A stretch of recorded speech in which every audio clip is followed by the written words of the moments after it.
The moment Zara Bennett's resignation letter hit the polished mahogany desk, she felt the weight of 3 years lift from her shoulders, only to be replaced by something far more terrifying. The realization that walking away from Grayson Daniels might be the hardest thing she had ever done. "This is a mistake," she said, her voice steadier than she felt. The words hung in the air between them like smoke, thick and suffocating in the corner office that overlooked the Manhattan skyline. Grayson stood behind his desk, all 6 feet 2 inches of him rigid with an emotion she couldn't quite place. His jaw tightened, the muscle there flexing in that way it always did when he was holding something back. He was 32, devastatingly handsome in a way that had nothing to do with his wealth and everything to do with the intensity in his dark eyes, the way his presence commanded every room he entered. "A mistake," he repeated, his voice low and measured. "Working for Daniels' hospitality group for 3 years was a mistake. Or is it something else you're running from, Zara?" She felt her heart stutter at the way he said her name, like it meant something more than just the identifier of his executive assistant. But that was exactly why she needed to leave. Somewhere between late nights reviewing acquisition proposals and early mornings coordinating international conference calls. Somewhere between shared coffees and stolen glances across boardroom tables, she had fallen completely and hopelessly in love with her boss.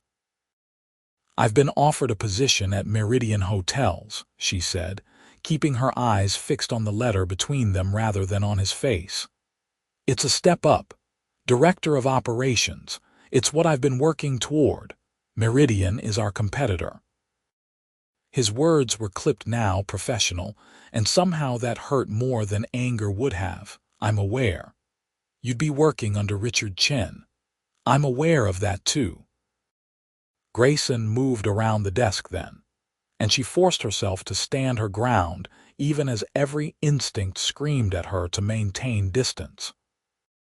He stopped 3 feet away, close enough that she could smell his cologne, that subtle blend of cedar and something darker that she had come to associate with safety and danger all at once. "Look at me," he said, and it wasn't a command, not really. It was something softer, something that made her throat tight. She lifted her eyes to his, and the intensity there nearly broke her resolve. "Tell me the real reason you're leaving," he said quietly. "Because I love you. Because every day I sit outside your office and watch you work yourself to exhaustion, and I want to smooth away the worry lines on your forehead. Because last week when you smiled at me over contracts and said I was the best thing that ever happened to this company, I wanted you to say I was the best thing that ever happened to you. It's time for a change," she said instead. "This opportunity won't come around again." Something flickered across his face, too quick for her to read, and then his expression shuddered completely. The warmth that had been there moments before vanished, replaced by the cool professionalism that had built Daniels' hospitality group into a billion-dollar empire before he'd turned 30. "I see." He stepped back, putting that careful distance between them again. "When? 2 weeks. I'll help transition everything to whoever you hire to replace me. No one could replace you." The words were simple, factual even, but they landed like a physical blow. She gathered what remained of her composure and forced a smile that felt like it might crack her face in half. "I should get back to work. You have a call with the Singapore investors at 3. She turned before he could say anything else, before she could do something stupid like cry or, worse, take back her resignation. The walk from his office to her desk just outside his door felt like miles instead of feet. She sank into her chair and stared at her computer screen without really seeing it. This was the right decision. It had to be. She couldn't spend another day loving someone who saw her as nothing more than an exceptional employee. She couldn't keep hoping that the way he sometimes looked at her meant something more than appreciation for a job well done. The next 2 weeks passed in a blur of training sessions and documentation. Grayson hired a replacement, a competent woman named Patricia who was 50-something with decades of executive assistant experience. Zara showed her the systems, the preferences, the little things that made working for Grayson Daniels as smooth as possible. She didn't mention that he took his coffee black, but preferred a splash of cream when he was stressed. She didn't mention that he rubbed his left temple when he had a headache, or that he always loosened his tie slightly before tough negotiations. Those things felt too personal to share, like giving away pieces of him that only she had collected over 3 years of careful observation. Grayson was cordial during those 2 weeks, professional to a fault. He didn't ask her again why she was leaving. He didn't try to convince her to stay. He simply treated her with the same respect he always had, and somehow that was worse than if he'd been angry. On her last day, the office threw her a small goodbye party. There was cake and champagne, and people she'd worked alongside for years wished her well with genuine warmth. Grayson made an appearance, said a few words about her exceptional service and dedication, and presented her with a generous bonus check and a letter of recommendation that would open doors anywhere in the industry. When everyone else had filtered back to their desks, when the conference room was empty except for half-eaten cake and deflating balloons, Grayson found her packing up the last of her personal items. Zara.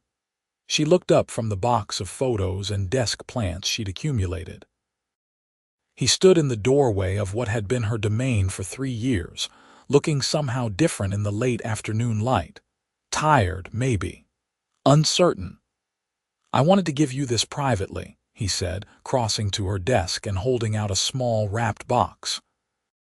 "You already gave me the bonus and the recommendation. You didn't have to, just open it." She set down the picture frame she'd been holding and took the box. The wrapping paper was elegant, expensive, and she carefully peeled it away to reveal a jewelry box beneath. Inside was a delicate gold bracelet with a single charm, a tiny compass. "So you always find your way," he said quietly. She felt tears prick at her eyes and blinked them back furiously. "Grayson, I can't, you can, you will." He reached out and, for the first time in 3 years, he touched her deliberately, his fingers closing gently around her wrist as he took the bracelet and fastened it himself. His hands were warm, steady, and she wondered if he could feel her pulse racing beneath her skin. When he finished, he didn't let go immediately. Instead, he looked at her with an expression that she couldn't quite decipher, something raw and unguarded that made her breath catch. "If you ever want to come back," he said, "all you have to do is call. Grayson, I mean it, Zara, any time. For any reason." Then he was gone, and she was left standing in her empty office with a bracelet on her wrist and a heart that felt like it was breaking clean in half. The job at Meridian Hotels was everything she'd hoped for, and nothing she wanted. The work was challenging, the pay was excellent, and Richard Chen was a decent boss who gave her autonomy and respected her expertise. She had an actual office with a door and a window, a team of people who reported to her, and the kind of responsibility she'd been craving. She should have been happy. Instead, she spent her days implementing operational improvements and her nights lying awake thinking about dark eyes and cedar cologne, and the way Grayson's voice had sounded when he'd said her name that last time. "You're miserable," her best friend Meyer announced one Saturday morning over brunch, 3 weeks into Zara's new position. "I'm not miserable, I'm adjusting. You've ordered an omelet and barely touched it. You love omelets, plus, you keep touching that bracelet like it's a lifeline." Maya's eyes narrowed. "Did he give you that?" "It was a goodbye gift." "A goodbye gift." Maya set down her coffee with enough force to make the cup rattle against the saucer. "Zara, honey, Men like Grayson Daniels don't give their assistants expensive jewelry as goodbye gifts unless nothing. He was being generous. He's a generous boss. Was he generous to Patricia when she left her last position? Did he buy her jewelry? Patricia just started. You know what I mean. Maya leaned forward, her expression serious now. You never told him how you felt. Because he's my boss, was my boss, and he doesn't see me that way. Are you sure about that? Because from what you've told me, the way he looked at you, the things he said, were professional courtesy from a man who appreciated a good employee. Maya sat back with a sigh. You're going to regret this. I already do, Zara admitted quietly, but that doesn't change anything. I can't unfeel what I feel, and I can't work for someone I'm in love with without it destroying me a little more each day. At least this way I have a chance at moving on. And how's that working out for you? Zara looked down at her untouched omelet and didn't answer. 2 months after she left Daniel's hospitality group, Zara was working late in her office when her phone rang. The number wasn't one she recognized, but something made her answer anyway. Miss Bennett, this is Patricia Reeves from Daniel's Hospitality. Zara's stomach dropped. Patricia. Is everything all right? I'm sorry to bother you at this hour, but I'm in a bit of a bind. Mr. Daniels has a critical meeting tomorrow in Boston with the Hartley Investment Group, and I've just realized that the contracts we were supposed to send for their review were never finalized. I found notes about it in the files, but I can't make sense of your system, and Mr. Daniels is already on a flight back from London. He'll land at 6 in the morning and expect everything to be ready. Zara felt the familiar pull of responsibility, the instinct to fix things that had made her so good at her job. Did you check the secure shared drive? There should be a folder marked Hartley with drafts. I found that, but there are multiple versions and I don't know which one. Patricia's voice was tight with stress. I know I should have figured this out earlier. I know this is an imposition, but you're the only one who understands how everything was organized. Zara closed her eyes. She should say no. She should tell Patricia to do her best and leave it at that. Grayson would understand. He'd manage. But the thought of him walking into that meeting unprepared, of him being caught off guard because she hadn't helped when she could have, was unbearable. I'll come over, she heard herself say. I'm in Midtown. I can be there in 20 minutes. The Daniels Hospitality offices were familiar in the way that home is familiar, even after you've moved away. Her keycard still worked, which surprised her, and the security guard on duty waved her through with a smile of recognition. Patricia met her on the executive floor, relief written all over her face. Thank you so much for coming. I know you don't owe us anything, it's fine. Show me what you've got. They worked together for an hour, Zara navigating her old systems with ease, pulling up the correct contracts, and the notes she'd made about Hartley's specific concerns. By the time they finished, everything was compiled, printed, and organized exactly how Grayson would need it. You're a lifesaver, Patricia said, gathering the materials. I don't know how you kept all of this straight in your head. Practice, Zara said with a small smile. 3 years of practice. She was packing up to leave when she heard it, the distinctive sound of Grayson's footsteps in the hallway. She'd know that cadence anywhere, the confident stride of someone who owned not just the building but the very air inside it. Patricia, I got your message about the contracts, his voice carried ahead of him. I landed early and thought I'd check in before. He stopped in the doorway of what used to be Zara's office, stopped so abruptly that it was almost comical. His hair was slightly disheveled from travel, his tie loosened, and there were shadows under his eyes that hadn't been there before. He looked at her like she was an apparition, something his exhausted mind had conjured. Zara. Just her name, but the way he said it made her heart forget how to beat properly. Patricia called, she explained, feeling suddenly awkward. The Hartley contracts needed organizing. It's all set now. You came here at 10 o'clock at night to organize contracts for a meeting that isn't even yours to worry about. It wasn't a question, but there was something in his voice she couldn't identify. Old habits, she said lightly. Patricia, you should get home. You've been here all day. Patricia looked between them, clearly sensing the tension, and gathered her things quickly. Thank you again, Zara. Mr. Daniels, everything's ready for tomorrow. Good night. Then they were alone, standing in an office that suddenly felt too small and too large all at once. You didn't have to come, Grayson said, not moving from the doorway. I know. Patricia could have figured it out. Maybe, but this was faster. How are you? The question was careful, like he was afraid of the answer. Good. The job at Meridian is great, challenging. I have a whole team now, I heard. Richard Chen is lucky to have you. There was something tight in his voice when he said it. How are you? She asked, because not asking felt wrong. Busy. We're looking at acquiring a property chain in Southeast Asia. The Singapore deal went through. That's great. You've been working on that for over a year. 16 months, he said. You were there for most of it. The silence stretched between them, heavy with things neither of them was saying. Zara picked up her bag, knowing she needed to leave before she did something stupid like tell him she'd made a mistake, that she'd been miserable every day since she left, that she still loved him with an intensity that terrified her.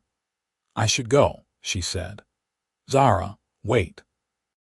He stepped into the office and she saw him really see the space, see that her personal items were gone, that someone else's belongings had taken their place. Something flickered across his face, something that looked almost like pain. I need to tell you something. Grayson, just let me say this. He shoved a hand through his hair, and she realized with a start that he looked nervous. Grayson Daniels, who commanded boardrooms and negotiated billion-dollar deals without breaking a sweat, looked nervous. That day you resigned, you said leaving was a mistake. You've been saying that ever since in your own way. Coming here tonight to help, still wearing the bracelet I gave you. Her hand went unconsciously to her wrist, to the compass charm that she hadn't taken off once in 2 months. But you were wrong, he continued, his eyes locked on hers with an intensity that made her forget how to breathe. Leaving wasn't the mistake was mine. The mistake was letting you go without telling you the truth. What truth? Her voice came out as barely a whisper. That you've been the best part of my day for 3 years. That I looked forward to Monday mornings because it meant seeing you again. That half the reason I worked the hours I did was because it meant spending more time with you. He took a step closer. That somewhere between coffee runs and contract reviews, I fell completely in love with you, and I've been miserable every single day since you walked out that door. The world tilted. You're in love with me, desperately, hopelessly, completely. His laugh was rough, self-deprecating. I'm the CEO of a billion-dollar company, and I've spent 2 months trying to figure out how to tell my former assistant that she owns my heart. I'm supposed to be good at acquisitions, at getting what I want, but all I could think about was that I'm your former boss and you took another job, and it wouldn't be appropriate to show up at your office and tell you that loving you is the best decision I've ever made, even if you don't feel the same way. The best decision, she repeated, trying to make her brain work properly. Grayson, I quit because I was in love with you, because I couldn't stand being near you every day and pretending I didn't want more. I took the Meridian job because I thought it would be easier than wanting someone I couldn't have. His eyes widened slightly. You love me. Since probably the first year I worked for you, maybe longer. I tried so hard to keep it professional, to just be your assistant and nothing more, but you made it impossible. You were kind and brilliant and funny when no one else was watching, and somewhere along the way you became everything to me." He closed the distance between them in 2 strides, his hands coming up to cup her face with a gentleness that contrasted sharply with the intensity in his eyes. "Say it again," he demanded softly. "I love you," she whispered. "I love you so much it terrifies me." "Zara Bennett," he said, his thumb tracing the line of her cheekbone, "loving you might be the only thing I've ever done right. Tell me I haven't missed my chance. Tell me we can try this, really try this." Instead of answering, she rose up on her toes and kissed him. The world exploded into sensation. His mouth was warm and demanding against hers, his hands sliding into her hair as he pulled her closer. She gripped the front of his shirt, feeling the steady beat of his heart beneath her palms, and thought that this moment, was worth every second of heartache that had led them here. When they finally broke apart, both breathing hard, Grayson rested his forehead against hers. "I'm still technically your boss," she murmured. "Former boss. You work for Meridian now, no conflict of interest. Richard Chen is going to be confused when I quit." Grayson pulled back just enough to look at her. "You're quitting, Grayson, I love you. I'm not going to work for your competitor while dating you. That's actually a conflict of interest. Date me." He said the words like he was trying them out. "Zara, I don't want to just date you. I want everything. I want morning coffee and late nights and lazy Sundays. I want to take you to business dinners and have you tell me when I'm being too intense. I want everyone to know that you're mine and I'm yours." "That sounds a lot more serious than dating," she said, but she was smiling, feeling lighter than she had in months. "I've wasted 2 months already. I don't believe in wasting time. Lucky for you, neither do I." He kissed her again, slower this time, thorough and sweet and full of promise. When they finally left the office that night, his hand was firmly clasped in hers, and Zara thought that maybe some mistakes were actually the best things that could happen, as long as they led you exactly where you needed to be. The next 3 months were a whirlwind. Zara did quit Meridian, much to Richard Chen's disappointment, though he graciously accepted her resignation when she explained the situation. She took a month off, something she hadn't done in years, and spent it rediscovering what it was like to have a life outside of work. But more importantly, she spent it falling even more deeply in love with Grayson Daniels. He wasn't just her boss anymore, wasn't just the driven CEO who commanded respect and built empires. He was the man who brought her flowers for no reason, who cooked breakfast on Sunday mornings even though he was terrible at it, who fell asleep during movies and always insisted he'd just been resting his eyes.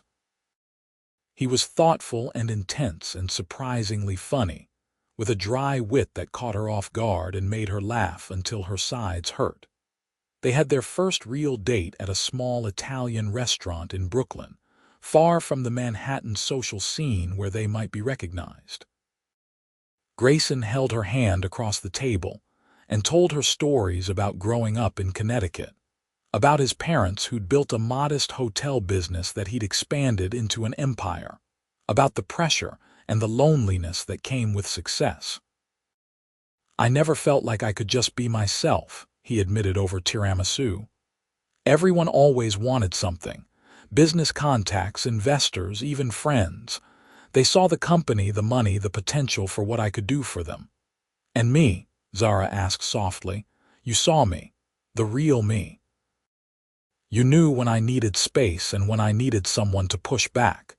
You made me laugh when I was stressed and kept me grounded when success went to my head. You were never impressed by the money or the title. You were just you, and that made me want to be better." She squeezed his hand. "You made me want to be better too. You believed in me before I believed in myself. Every time you gave me more responsibility, every time you listened to my ideas like they mattered, you were showing me that I was capable of more than I thought." "You're capable of anything," he said firmly. which is why I have a proposition for you. Should I be worried? His lips quirked. Come back to Daniels Hospitality, but not as my assistant, as Vice President of Strategic Operations. You'd oversee all our domestic properties, work directly with the executive team and report to the COO, not to me, completely separate from our personal relationship. Zara stared at him. That's a massive promotion. It's the position you've earned. You have the skills, the knowledge, and the vision. You've proven yourself at Meridian. Come prove yourself at Daniels Hospitality, but this time in a role that actually reflects your capabilities. People will talk. They'll say I only got the job because we're together. Let them talk. Your results will speak for themselves. But Zara, if you don't want it, that's fine too. I'll support whatever you choose. This isn't conditional on our relationship. She thought about it, about the opportunity and the challenge and the risk. But mostly she thought about the man across from her, who saw her not as an assistant or a girlfriend but as a partner in every sense of the word. I'll think about it, she said, and he nodded, accepting her answer without pressure. A week later, she accepted the position. Walking back into Daniels Hospitality as an executive rather than an assistant was surreal. She had an office on the same floor as Grayson now, but down the hall, with her own team and her own projects. Patricia was still Grayson's assistant, and she greeted Zara with genuine warmth and congratulations. The work was demanding and exhilarating. Zara threw herself into strategic planning, operational improvements, and property assessments.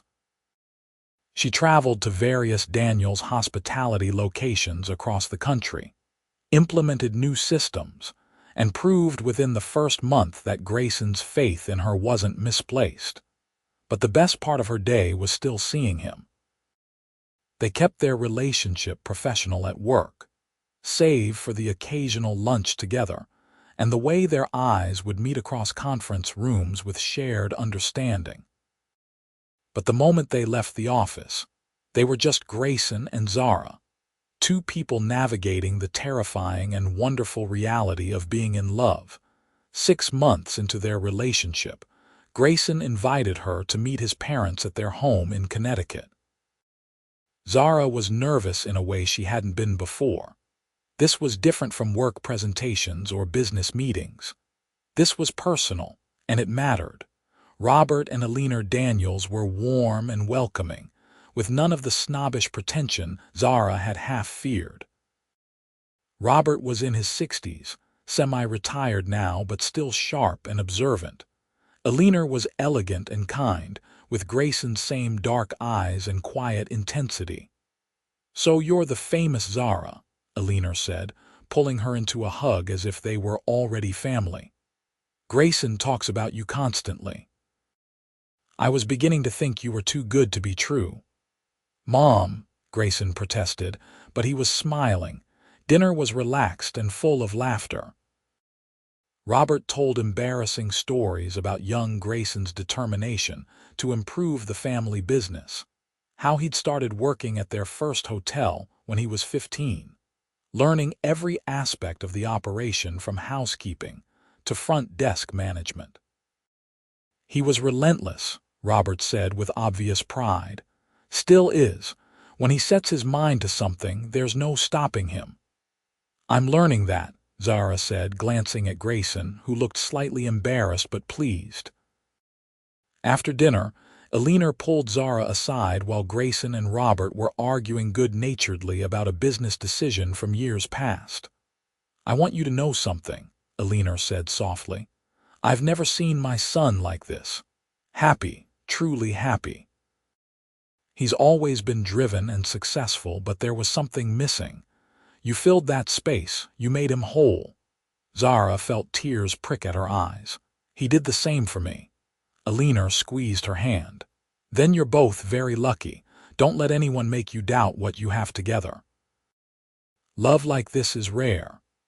On the drive back to the city that night, Zara rested her head on Grayson's shoulder in the back of the car, feeling content in a way she'd never experienced before.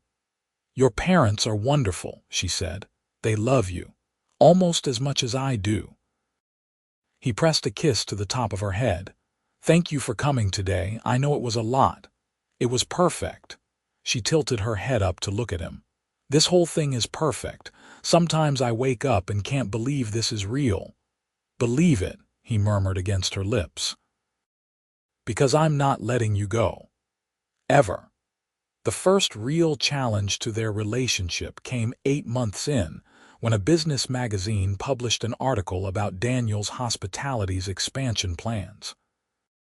Buried in the piece was a paragraph about Grayson's personal life, specifically his relationship with Zara and her recent promotion.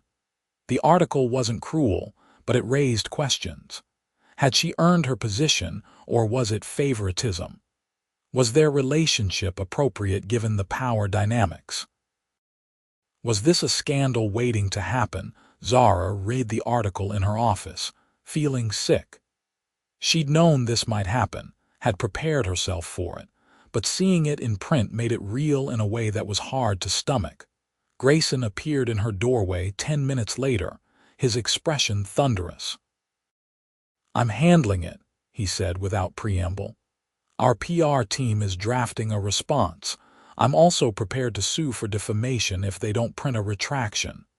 "Grayson, they didn't actually say anything defamatory. They just raised questions. Questions that imply you didn't earn your position. Questions that disrespect everything you've accomplished." He crossed to her desk, planted his hands on it, and leaned forward. "I won't stand for it. I appreciate that, I do, but maybe the best response is no response. Let my work speak for itself. Zara, listen to me." She stood, meeting his eyes steadily. "If you come out swinging, it looks like you're defensive because there's truth to what they're implying. If I keep doing my job and doing it well, if the company continues to succeed and my projects deliver results, then their questions answer themselves." He studied her for a long moment. "When did you get so wise?" "I learned from the best." She walked around the desk and wrapped her arms around his waist. "I know you want to protect me. I love that about you, but I can handle this. We can handle this, together." He held her tightly. "I hate that people are questioning you. You're the most competent person I know." "Then trust that competence." "Trust me." He did. The PR team issued a brief, professional statement confirming the relationship and emphasizing Zara's qualifications and reporting structure. Grayson gave an interview to a business podcast where he spoke about the importance of recognizing talent, regardless of where it comes from, and mentioned, casually, that some of the best hires come from within because you already know their work ethic and capabilities. But mostly, they let the work speak for itself. Zara continued to excel, delivering a major operational overhaul that increased efficiency across all domestic properties by 18%. The quarterly earnings report showed record profits, and analysts attributed much of the success to strategic improvements in operations. The questions faded. The gossip moved on to other targets, and Zara proved quietly but definitively that she belonged exactly where she was. Their 1-year anniversary arrived on a crisp October evening. Grayson took her back to the Brooklyn restaurant where they'd had their first date, and Zara wore a deep blue dress that made Grayson stare at her like he was seeing her for the first time all over again. "I can't believe it's been a year," she said over wine, the same wine they'd shared that first night. "Feels longer, like you've always been part of my life." He reached across the table and took her hand. "Zara, this past year has been the best of my life. You've made me happier than I knew I could be." "Right back at you," she said softly. "I was so scared at first, remember? Scared of ruining our professional relationship, scared of what people would think, scared that it would all fall apart. And now I'm just scared of how much I love you, How completely you've become part of everything I am." He stood then, and for a moment she thought he was going to kiss her, but instead he moved around the table and, to her complete shock, dropped to one knee. "Grayson, let me say this," he interrupted, pulling a small velvet box from his pocket. "Zara Bennett, you walked into my life 3.5 years ago and changed everything. You were brilliant and funny, and you didn't take any of my nonsense. You made me want to be better, to do better, to deserve you. When you resigned, I thought I'd lost my chance. I thought I'd never be able to tell you that you weren't just my assistant, you were my person, my everything." Tears were streaming down her face now, and she didn't care who saw. "You taught me that the best decisions are the ones we make with our hearts," he continued. "And loving you, being with you, choosing you every single day is the best decision I've ever made. So I'm asking you to let me keep making that decision. Marry me, Zara. Be my wife, my partner, my forever." He opened the box, revealing a stunning diamond ring that caught the candlelight and sent rainbows scattering across the table. "Yes," she managed through tears. "Yes, yes, absolutely yes." He slipped the ring onto her finger and stood, pulling her into his arms and kissing her deeply while the entire restaurant burst into applause. Zara laughed against his mouth, joy bubbling up inside her like champagne. "I love you," she said when they finally broke apart. "I love you so much." "I love you too. Always have, always will." They were married 6 months later in a ceremony at Robert and Eleanor's Connecticut estate. It was elegant and intimate, with 150 guests including family, close friends, and a handful of colleagues from Daniels' hospitality. Maya was Zara's maid of honor, and she cried through the entire ceremony, dabbing at her eyes with a tissue. Zara wore a classic white gown with delicate lace sleeves, and when Grayson saw her walking down the aisle on her father's arm, the expression on his face made her fall in love with him all over again. There was wonder there, and joy, and a kind of reverence that made her feel like the most precious thing in his world. They exchanged vows they'd written themselves. Grayson promised to support her dreams, to make her laugh even when she didn't want to be her partner in all things. Zara promised to challenge him, to stand beside him through success and struggle, to love him with everything she had for all her days. When the officiant pronounced them husband and wife, Grayson cupped her face in his hands and kissed her like they were the only two people in the world. The reception was magical. They danced under string lights as the sun set, held each other close while their guests celebrated around them. Robert gave a toast about finding the right partner in business and in life. Eleanor cried happy tears. Maya told embarrassing stories about Zara's lovesick moping during those early months at Meridian. "I knew," she said into the microphone, slightly tipsy and completely happy. "I knew from the first time Zara mentioned Grayson that he was special. And I knew from the first time I saw them together that they were in game." To Zara and Grayson, the most stubborn people I know, who finally figured out what everyone else already knew, that they're perfect for each other. Late in the evening, after most of the guests had filtered out and only close family remained, Grayson pulled Zara away from the party. They walked through the gardens, her hand in his, the skirt of her dress whispering against the grass. "Happy?" he asked, deliriously. I married you." "How could I be anything but happy?" He stopped and turned to face her.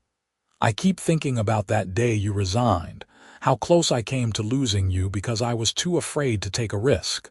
But you did take the risk, eventually, because I couldn't stand the alternative. A life without you wasn't a life I wanted." He brushed a strand of hair from her face. "You're my everything, Zara Daniels." Hearing her new name made her smile. "I like the sound of that, Zara Daniels. Get used to it, you're stuck with me now."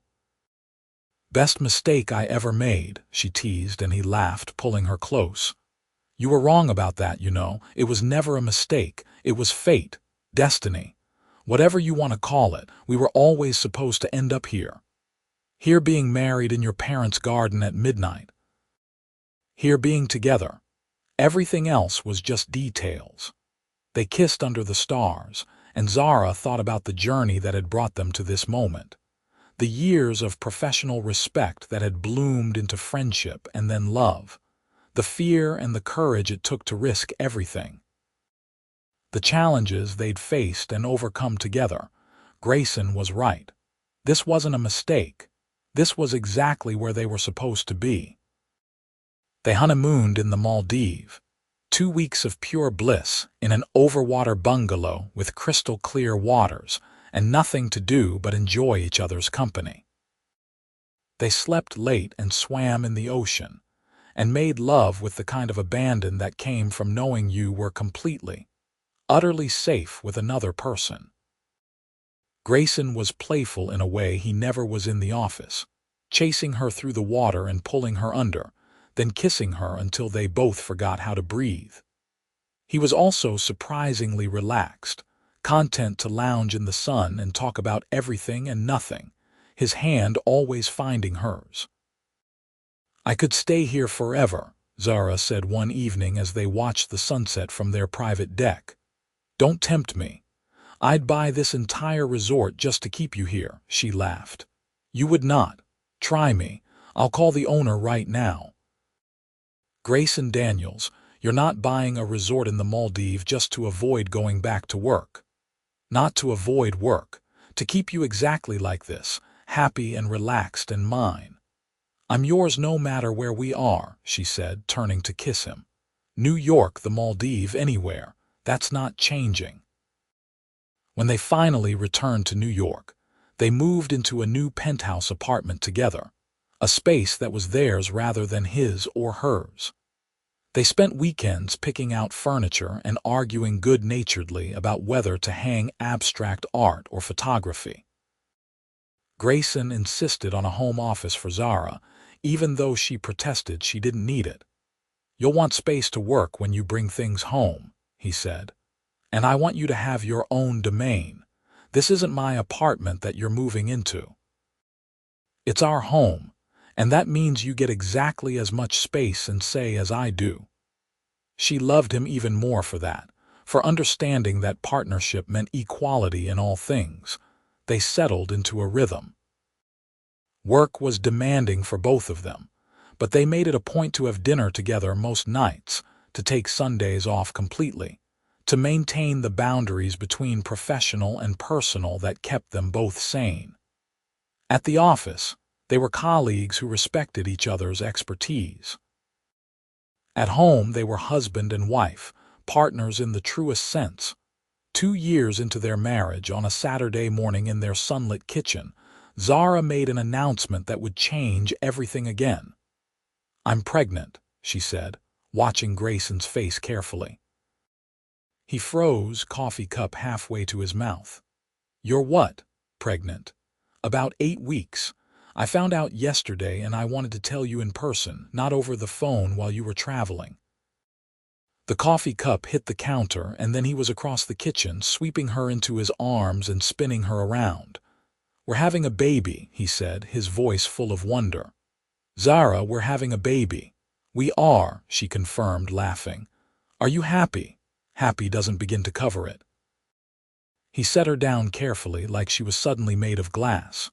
"We're having a baby. I'm going to be a father. You're going to be a mother, our baby." She watched him process it, watched joy and terror and overwhelming love cross his face in rapid succession. Then he dropped to his knees and pressed his forehead against her still flat stomach. "Hey there, little one," he murmured. "I'm your dad. I'm going to mess up sometimes, probably a lot, but I'm going to love you so much. And your mom, she's the most amazing person I know. You're so lucky she's going to be your mother." Zara ran her fingers through his hair, blinking back tears. "We're both going to love this baby so much. Best decision I ever made," he said, looking up at her. "Loving you, marrying you, and now this, our family." The pregnancy was smooth, and Grayson was attentive to the point of being overbearing. He researched everything, from prenatal vitamins to birthing plans to the best pediatricians in Manhattan.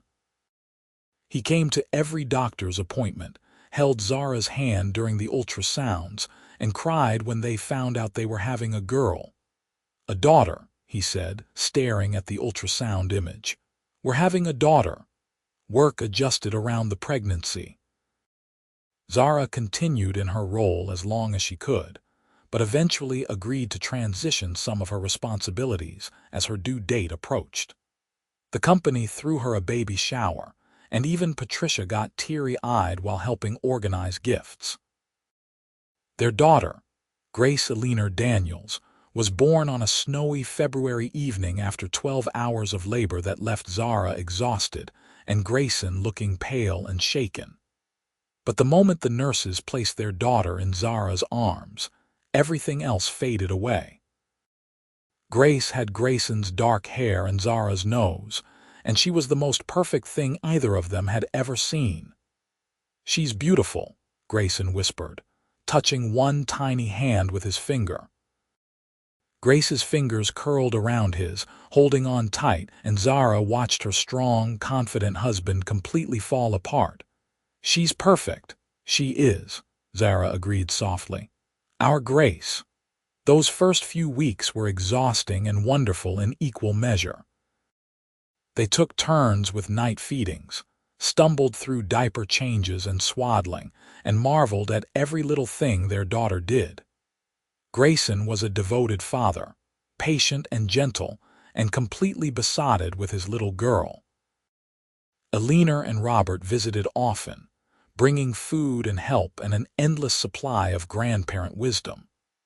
Maya came by with gifts and offered to babysit whenever they needed a break, though Zara couldn't quite imagine leaving Grace with anyone just yet. 3 months after Grace was born, Zara and Grayson had their first date night since becoming parents. Eleanor insisted on babysitting, and though they both felt anxious about leaving Grace, they knew it was important to maintain their connection as a couple. They went back to that same Brooklyn restaurant, the one where they'd had their first date and where Grayson had proposed. It felt full circle, sitting across from each other again, though everything had changed. "I miss her already," Zara admitted, checking her phone for the 3rd time in 20 minutes. "Me too. But Mom has it under control. She raised me after all, and I turned out okay." "You turned out better than okay." She reached across the table for his hand. "You're an amazing father, Grayson. The way you are with Grace, so patient and loving, it makes me fall in love with you all over again. Right back at you. Watching you with her, the way you know exactly what she needs, the way you sing to her at 3 in the morning when you think I'm asleep. Zara, you're incredible. We make a good team. The best team." He squeezed her hand. "I know things are different now with the baby, more complicated, but I want you to know that you're still my priority. Grace is everything to me, but so are you. I don't want us to lose ourselves in parenthood." "We won't," she promised, "because we're going to keep making time for us. Keep remembering that we're not just parents, we're partners. We're Grayson and Zara first, and everything else comes from that foundation." "When did you get so wise?" he asked, echoing the words from years ago. "I learned from the best," she repeated, and they both smiled at the familiar exchange. Grace grew quickly, becoming a bright and curious toddler with her father's determination and her mother's laugh. Grayson taught her to swim in the pool at the Connecticut estate. Zara read her endless stories and marveled at how her daughter's mind worked, always asking questions and absorbing everything. Work continued for both of them, though they were careful about balance. Zara had returned to her role at Daniels Hospitality, working from home 2 days a week and bringing Grace to the office occasionally when she needed to be on site. The company was thriving, expanding internationally now, and Zara's expertise was crucial to those efforts. Grayson remained CEO, but he'd learned to delegate more, to trust his executive team, and to make time for what really mattered. He left the office by 6 most evenings, made it to Grace's preschool events, and protected family time fiercely. On their 5th wedding anniversary, after Grace was asleep and they were alone in their living room, Grayson pulled Zara close on the couch. 5 years, he said. Best 5 years of my life. Even with the sleepless nights and the terrible twos and that stomach bug that went through all 3 of us last month. Especially with all of that. Every moment, good and challenging, has been worth it because I got to share it with you. Zara rested her head on his shoulder, feeling content in a way that had nothing to do with achievement or success and everything to do with love. You ever think about that day I resigned? She asked. Wonder what would have happened if we hadn't figured things out, all the time. And every time I think about it, I'm grateful we were both brave enough to take the risk. You for walking away when you needed to, and me for finally telling you the truth. It was terrifying. The best things usually are. He pressed a kiss to her forehead. But you know what? I'd do it all again. Every moment, every challenge, every risk, because they all led us here to this life we've built together. This is a mistake, she said, Zara murmured, remembering those words from so long ago. I was so wrong. You were protecting yourself, I understand that now. But I'm glad I got the chance to show you that loving each other wasn't a mistake. It was the best decision either of us ever made. 2 years later, they welcomed a son, Alexander Robert Daniels, who had Zara's green eyes and a smile that could light up a room.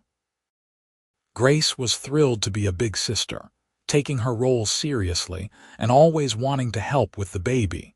Their family was complete. Their life was full. And every day, Zara looked at Grayson and their children and felt overwhelming gratitude for the journey that had brought them here. She'd walked into his office as a young assistant, unsure of herself and her capabilities. He'd seen her potential before she'd seen it herself, had believed in her and challenged her, and eventually had fallen in love with her just as completely as she'd fallen in love with him. They'd taken risks. They'd faced challenges. They'd built careers and a company and a family together, and through it all they'd chosen each other every single day. On a Sunday afternoon when Grace was 7 and Alex was 2, the family was at the Connecticut estate for Alina's birthday party. The kids were running around the gardens with their grandparents, and Zara and Grayson had stolen a moment alone on the terrace where they'd been married years before. "What are you thinking about?" Grayson asked, pulling her close. Us, how far we've come." She looked up at him. "Do you remember when I told you leaving was a mistake? Every word. It's burned into my memory. I want to amend that statement. Oh. Loving you has been the best decision I've ever made. Every single day I choose you, and it's the easiest choice in the world. You're my partner, my best friend, the father of my children, and the love of my life. There's no mistake in that, just rightness." His eyes were bright with emotion. "Zara Daniels, you are the best thing that ever happened to me. Loving you isn't just the best decision I've ever made, it's the only decision that truly mattered. Everything else, all the success and the business and the achievements, they pale in comparison to what we have together. We're pretty lucky, aren't we? The luckiest." He kissed her softly, thoroughly, with all the love and promise of the years they'd shared and the years still to come. "I love you. Today, tomorrow, always." "Always," she echoed. And in that moment, surrounded by the laughter of their children and the warmth of family, Zara knew with absolute certainty that this was exactly where she was meant to be. Not because it was easy or perfect, but because it was real and hard-won and worth every risk they'd taken to get here. Their story had started with a resignation letter and a confession. It had continued through challenges and changes and the building of a life together. And it would keep going, one choice at a time, one day at a time.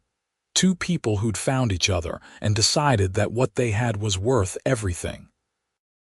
In the distance, Grace called for them and they walked back to their family, hand in hand, hearts full, ready for whatever came next, knowing that as long as they faced it together, they could handle anything.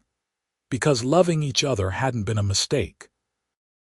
It had been the beginning of everything that truly mattered. And every day forward was another chance to choose each other, to build their life together, to show their children what real love looked like. Grayson squeezed her hand, and Zara squeezed back. A silent conversation that needed no words. They'd found their way to each other through uncertainty and fear and courage. They'd built something lasting and true, and they would keep building it together for all the years to come. That night, after the party ended and the kids were asleep, Zara stood in their bedroom looking at the bracelet Grayson had given her on her last day as his assistant. The compass charm caught the light, and she smiled, thinking about how it had guided her home after all. Not back to Daniel's hospitality, but to Grayson himself, to the life they'd created, to the family they cherished. He came up behind her, wrapping his arms around her waist and resting his chin on her shoulder. "What are you smiling about?" he asked. "Just thinking about compasses and finding your way, and how sometimes the destination is better than anything you could have planned." "Are you saying you didn't plan to fall in love with your boss?" "Definitely not. It was completely unexpected and terrifying and absolutely perfect." "Just like you," he murmured against her neck. "Unexpected and terrifying and absolutely perfect." She turned in his arms, looping her hands behind his neck. "I love you, Grayson Daniels. Thank you for not letting me run away. Thank you for being brave enough to tell me the truth. Thank you for coming back that night to help with the Hartley contracts. If you hadn't, but I did. Because even when I was trying to move on, I couldn't stay away. You've always been magnetic to me. And you've always been my North Star. Guiding me, grounding me, showing me what really matters." They kissed, slow and sweet, a promise renewed like it was every day. Then they checked on their sleeping children one last time before retiring to their own room, to their own bed, to the life they'd built with love and courage and the willingness to take risks for what they believed in. Years would pass. Grace would grow up to be as determined as her father and as compassionate as her mother. Alex would develop a love of building things, of creating something from nothing, inspired by watching his parents build an empire and a family with equal dedication. There would be challenges and triumphs, normal days and extraordinary moments, but through it all, Grayson and Zara would remain constants for each other. They would celebrate anniversaries and birthdays and graduations. They would expand Daniel's hospitality into new markets, mentor young professionals, and eventually step back to let the next generation take the reins. They would grow old together, their love deepening with time rather than fading, proving that the best things in life are the ones you fight for, the ones you choose deliberately, the ones that start with risk and blossom into certainty. And sometimes, when Zara was feeling nostalgic, she would remember that day in Grayson's office, the resignation letter, the fear in her voice when she'd said, "This is a mistake." She would remember his response, the way he'd looked at her and how close they'd come to missing their chance. But they hadn't missed it. They'd grabbed it with both hands and held on tight, and that had made all the difference, because loving Grayson Daniels wasn't a mistake. It was destiny. It was courage. It was the best decision Zara had ever made, and she would keep making that decision every single day for the rest of her life. And Grayson would do the same, choosing her always, loving her completely, grateful every moment for the woman who had walked into his life and changed absolutely everything. Their love story wasn't perfect. Real life never is. But it was real and true and deeply felt, built on mutual respect and genuine partnership, and a commitment to growing together rather than apart. It was the kind of love that inspired their children and made their friends believe in happy endings. It was the kind of love worth every risk, every challenge, every moment of uncertainty that had led them to each other. And in the end, that was the only thing that truly mattered, that they had found each other, chosen each other, and built a life together that neither could imagine living without. The CEO and the assistant who became so much more, who proved that the best relationships are the ones where both people make each other better, where love and respect go hand in hand, where partnership means standing together through everything life throws your way. This was their story. This was their truth. And it would continue, one beautiful day at a time, for all the years to come.